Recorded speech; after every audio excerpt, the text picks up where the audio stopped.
அறிவில்ல உனக்கு? அவன் அவ்வளவு அசிங்கமா என்ன பேசுறான், பாத்துட்டு சும்மா இருக்க? அறைய வேணா?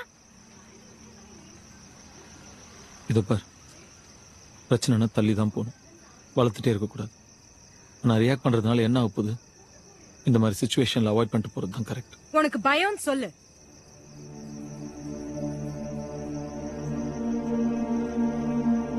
இது பார் சுபனா, என்னடா உன்ன சொன்னதுக்கு நீ அமைதியா வந்தா ஓகே. என்ன அவன் அசிங்கமா கேவலமா பேசுறான்?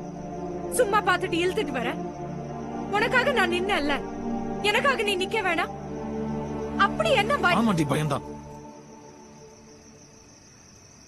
இத பார், உனக்கு என் லைஃப் தெரியும். தெரிஞ்சு இப்படி பேசுறது எனக்கு சுத்தமா பிடிக்கல. எனக்கு புரியுதுடா. அதுக்காக இப்படியே இருந்துட முடியுமா? எல்லாம் மைண்ட்ல போ தான். போடி. நான் போயிருவேன். போ. என்ன புரிஞ்சுக்காது யாரும் என் கூட இருக்க வேணாம். போ. போறேன். வருவாங்க ஒருத்தர் புரிஞ்சுக்க, என்ன தாண்டி ஒருத்தர். போடா.